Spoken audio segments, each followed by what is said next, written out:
Right. Hello everyone, my name is Kit, and this is going to be a video on how I practice for vanilla speedruns. And yes, this video will be aimed mostly at those in the vanilla community. I will make a few videos on how I practice randomizers as well. But there's still a few things that if you're someone who's primarily a rando player, you can still take kind of like a bunch of the core points from this video. Of course, obviously you can't copy this one-to-one because rando and vanilla, they're different skill sets and, you know, they're fundamentally different. But, you know, I feel like everyone can get some use out of this. So, the biggest thing, obviously, when you practice is just the quantity of how much you play the game. Obviously, you know, the best way to get better at game is just by, you know, playing it over and over and over again. But I think that if you just do that and you just kind of play on your own and just kind of, you know, just play the game, yes, you will improve over time, but you kind of get into the sometimes you might get into the hole of like what's the word I'm looking for?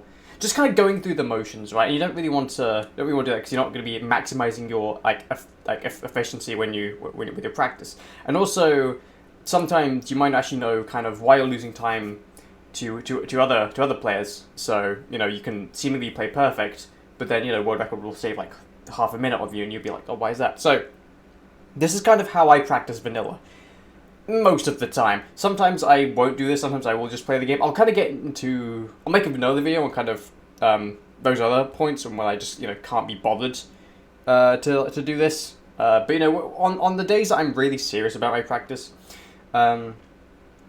essentially, I'll you know take the speed run and I'll you know cut up into segments, or like, you know, I'll use like the split here. So here in this example, I'll be pressing the surface split in the Scout on 80% speed run, and in the bottom left corner, you see I have a video. This video is of the world record 1:09:37 by Jace, and essentially what I'm going to do is I am going to, and this video is at the point where that segment will kind of start, and what I'm going to do is I'm essentially going to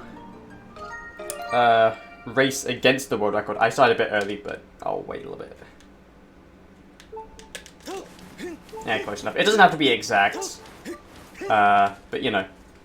So, I like this form of practice because for you know, top level runners, you can easily kind of see where you're losing time. Okay, well now I messed this up, so whatever. Obviously I'm losing time there, that's just me being bad. I am doing this in one take, by the way, so no resets. And that's, I guess, another point, is when I practice segments, I tried to do no resets. Just so I can, like, fully practice the entire segment, right? Anyway, back to what I said. You know, like, with the world record just beside you, you can easily see where you're losing time. So if you have a situation where you feel like you're playing perfect and you're in line with the world record, and then, you know, you look over and you keep playing perfect, and then you look over to the world record again, and suddenly you're 10 seconds behind. Well, you know, you can see where that 10 seconds was lost, when otherwise you couldn't. Another thing, I do also truly believe that this sort of practice can be useful for mid and, to some extent, low-tier players. More from, like, mid-tier players. Because I feel like if you're a low-tier player, you can definitely just, like, it's easier to get better just by playing the game. But when you're, like, yeah, that mid-stage where you start hitting walls and stuff, I still think that, like, this can be very useful. Yes, you're probably not going to win against the world record very, very often. Even I and you win against the world record, like, half the time. Definitely not today. I'm going to... Okay, I don't know if I'll get this, but I will at least try and get this. Okay, nice, yeah. But yeah, because I think by racing against the world records, not only can you kind of see what your time was, but it also gets you out of the mindset of just kind of going through the motions. Because when you have the world record beside you, you will often, consciously or not, you will often try and like match the speed of the world record. And if you're, you know, mid or low tier player, you will make mistakes. You won't be able to, you know, keep up with the top runners, and that's okay. In fact, if anything, it's essential because the more you make mistakes, you know, the better you be. You know, like if you die at one point, well then you're probably going to remember, hey, I should probably focus a little bit more on this segment so I don't end up doing the same thing. And also, again, it gets your by doing this and by actively trying to push yourself, you're making your brain try to kind of get used to playing up to speed, right? Oh, I didn't mean to do that. Okay, well now this is now impossible. Yeah, see, I made a mistake. Okay, so now when I practice segment again, I'll say not do it. But anyway, I hope that like the general aspects or the general points I want to make kind of came over. Yeah, I played like shit, but that's not the point. The point is just like this is how I practice vanilla. I'll do this.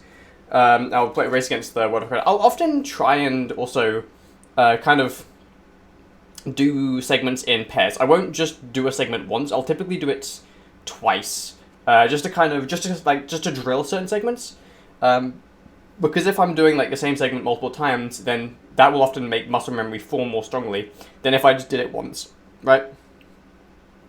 So yeah, I guess like just major takeaways from this video is, you know, try to avoid the trap of just kind of playing and going through the motions. Actively try and push yourself when you practice, and one good way of doing that is by racing against the world record. You will lose.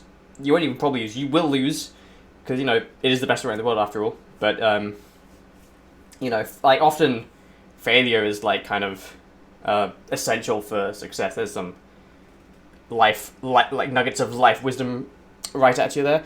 But yeah, no, that's kind of this is how I practice vanilla.